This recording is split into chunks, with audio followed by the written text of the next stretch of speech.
प्यारे बच्चों, आज हम क्षितिज भाग 2 10वीं कक्षा की उसी से ही हमने पिछले लेसन में एक कविता पढ़ी थी, उत्साह, जिसके कवि थे सूर्यकांत त्रिपाठी निराला। जैसा कि मैंने बताया था कि आपके पाठ्यक्रम में निराला जी की 2 कविताएं रखी गई हैं, तो आज हम पढ़ेंगे उनकी दूसरी कविता, जिसका शीर्षक है अट नहीं रही है। इस कविता में निराला जी ने फागुन माह में प्रकृति का जो सौंदर्य उभर कर आता है, उसका एक सुंदर चित्र इस कविता में प्रस्तुत किया है। तो पहले हम इस कविता का भावार्थ समझ लेते हैं, उसके बाद इससे संबंधित जो भी प्रश्नोत्तर है उन पर प्रकाश डालेंगे। तो पहले कविता समझ लेते हैं। कविता है अट नहीं रही है। अट नहीं रही का यहाँ पे अर्थ है कि जो फागुन माह में, यानी कि जो बसंत है, बसंत ऋतु, उसमें प्रकृति की जो सुंदरता है वो समा नहीं रही है आंखों में। तो पहले कविता समझते हैं। अट नहीं रही है आभा फागुन की। यहाँ पर कवि ने कहा कि फागुन की आभा, आभा का मतलब होता है चमक। चमक से यहाँ हम इसका मीनिंग लेंगे सौंदर्य, यानी कि जो फागुन माह में वसंत ऋतु के आने पर प्रकृति का जो सौंदर्य है वो अट नहीं रही है, यानी कि वो सौंदर्य आंखों में समा नहीं रहा है। आंखों में ना समाने का अर्थ है कि प्रकृति में इतना सौंदर्य है इस समय कि जिधर भी देखो उधर ही सौंदर्य नजर आता है। फागुन, आभा फागुन की तन सट नहीं रही है, यानी कि तन और मन में सट नहीं रही है, इतनी सुंदरता प्रकृति में चारों तरफ फैली हुई है। अब आगे क्या कहते हैं कवि? कहीं सांस लेते हो घर भर देते हो। यहाँ पर कवि ने वसंत ऋतु का मानवीकरण किया है, यानी कि वसंत को दिखाया है कि जब वसंत आ जाती है तो वसंत सांस ले रही है, यानी कि वसंत ऋतु सांस नहीं ले सकती, लेकिन कवि के कहने का ढंग है। मानवीकरण में उन्होंने दिखाया कि वसंत के आगमन पर इतनी खुशबू फैली हुई है चारों तरफ कि कहीं सांस लेते हो घर घर भर देते हो, यानी कि ऐसा लगता है कि जैसे वसंत के सांस लेने से जितनी भी खुशबू है वो घरों में भर जाती है। घरों में भरने का मतलब है कि सब तरफ, चारों तरफ खुशबू फैली हुई है। उड़ने को नभ में तुम पर कर देते हो। और जो मौसम है वो इतना सुहावना होता है कि ऐसा लगता है कि उड़ रही हैं। उड़ने का मतलब खुशी में हल्का होना, प्रसन्न होना। तुम पर कर देते हो। पर का मतलब कि ऐसा लगता है कि हवा में उड़ जाए पंख लगाकर।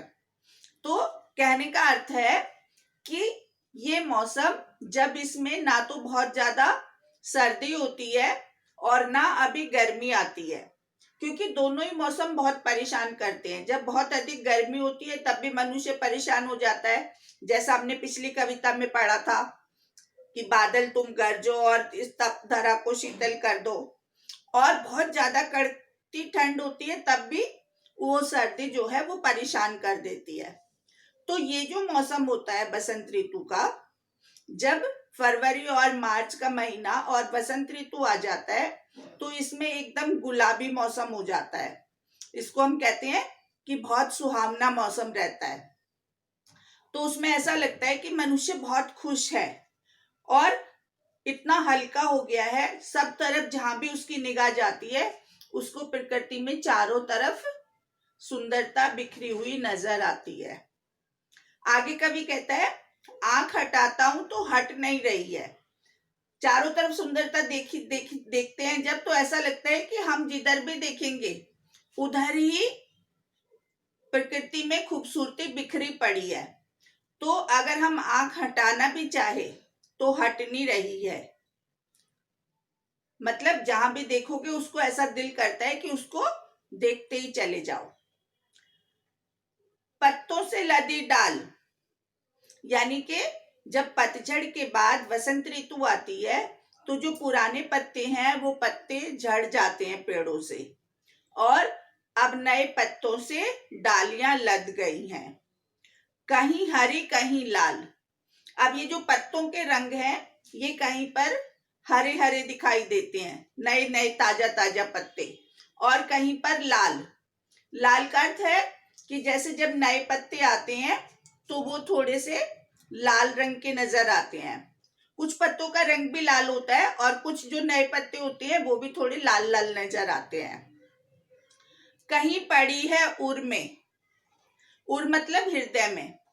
कवि कहता है कहीं पड़ी है उर में मंद गंध पुष्प माल।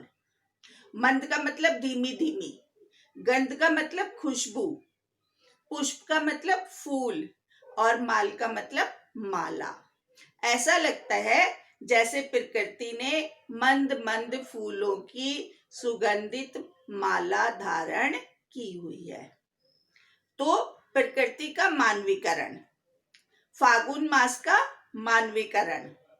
पाट पाट शोभा श्री, पाट पाट का मतलब हर जगह सब तरफ, शोभा श्री सौंदर्य, पट नहीं रही है, यानी कि जिधर भी देखो उधर ही इतना सुंदर है कि आंखों में समाया नहीं जा रहा। तो ये था कविता का भावार्थ। बहुत ही सुंदर ढंग से निराला जी ने वसंत ऋतु का इसमें चित्रण किया, और वसंत ऋतु क्योंकि सुंदरता उसमें इतनी है प्रकृति में, इसीलिए उसको ऋतुराज या ऋतुओं की रानी भी कहा जाता है। तो अब हम इस कविता से संबंधित देखते हैं कि क्या क्या प्रश्नोत्तर हो सकते हैं और क्या क्या उनके उत्तर हो सकते हैं। जैसा कि मैं हर बार आपको कहती हूँ कि जब आपको कोई भी लेसन या कोई भी कविता समझ आ जाती है तो आप उससे अपनी शब्दों में आंसर बनाना सीख जाएंगे, और आपको निकालने चाहिए अपने आप आंसर।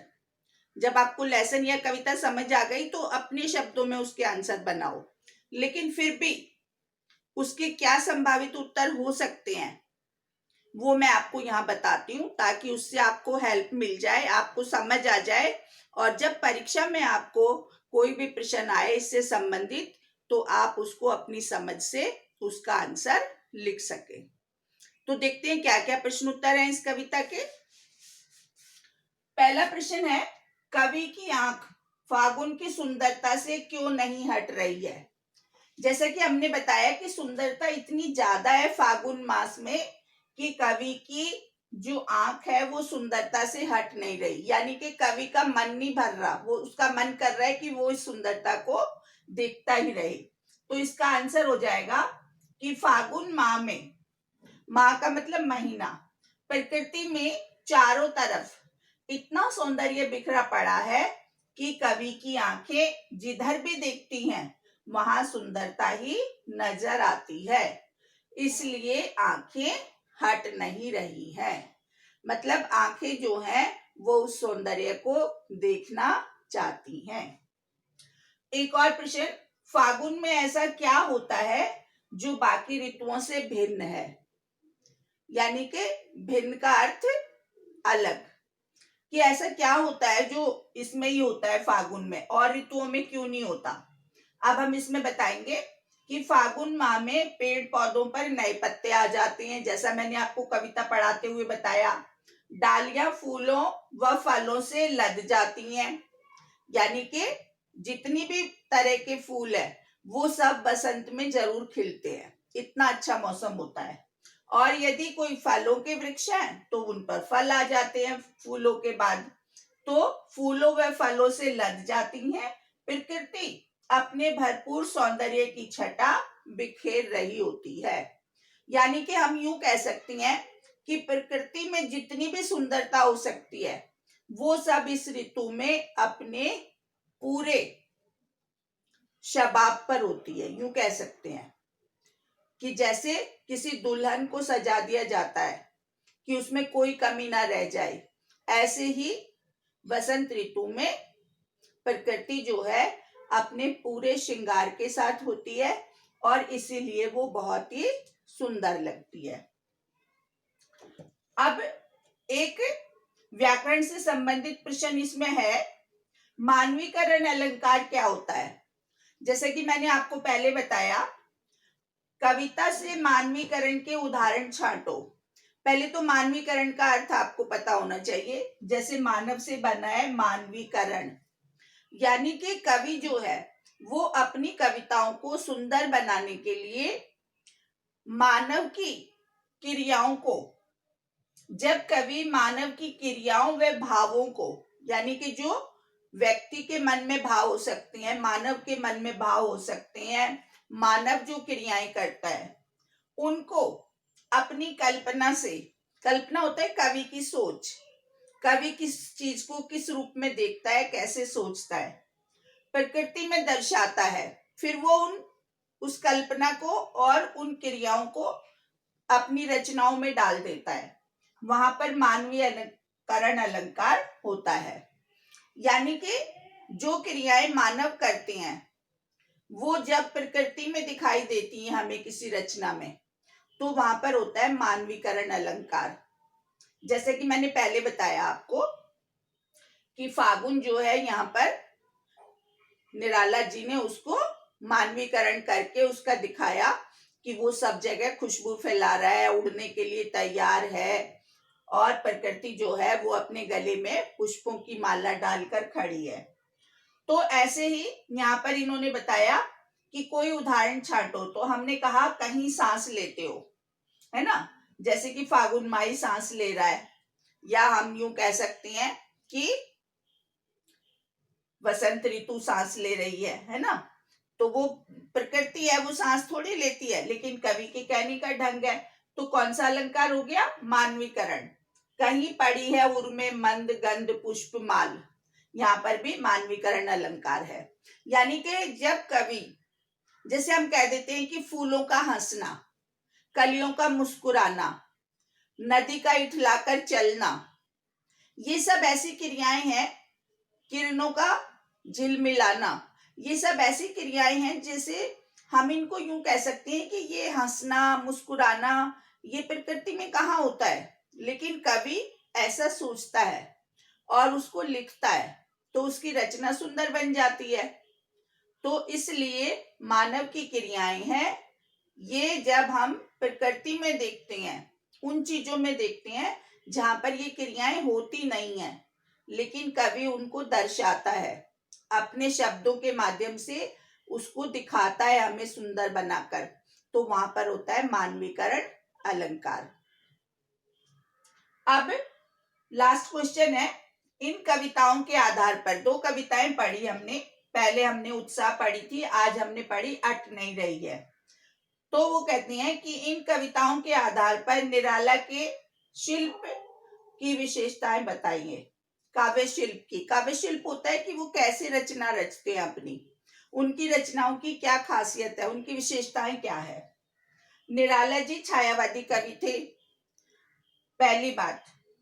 ये बात है जैसे जैसे कविताओं में छायावाद आया तो वे प्रकृति के बारे में लिखने वाले कवि थे। हमने पहले भी बताया था प्रकृति प्रेमी थे वो। वे विभिन्न प्रकार के उपमानों और अलंकारों के संयोजन से प्रकृति की सुंदरता का बखान करते थे। यानी कि जैसे अभी हमने दोनों कविताओं में ही देखा कि उन्होंने अलग अलग उदाहरण देकर, उपमान होता है किसी चीज से उपमा देना, अलंकार जैसे अभी मानवीकरण अलंकार बता दिया, सुंदरता का बखान किया है प्रकृति का। इनकी कविताओं में खड़ी हिंदी का प्रयोग हुआ है, यानी कि हिंदी है, और इन्होंने अपनी रचनाओं में सबसे पहले मुक्त छंद का प्रयोग किया, ये इनकी विशेषता है। यानी कि कविताएं जो है पहले छंदबद्ध होती थी, इन्होंने मुक्त छंद का प्रयोग किया, यानी कि कविताएं अब छंद में बंधी हुई नहीं होती हैं इनके काल से। प्रकृति चित्रण के साथ साथ शोषक वर्ग का मतलब होता है जो समाज में कुछ ऐसा वर्ग है जो अपने से निचले दर्जे के लोगों को सताता है, उनका शोषण करता है, उसको बोलेंगे हम शोषक वर्ग। वह सत्ता के प्रति प्रचंड प्रतिकार का भाव भी मिलता है।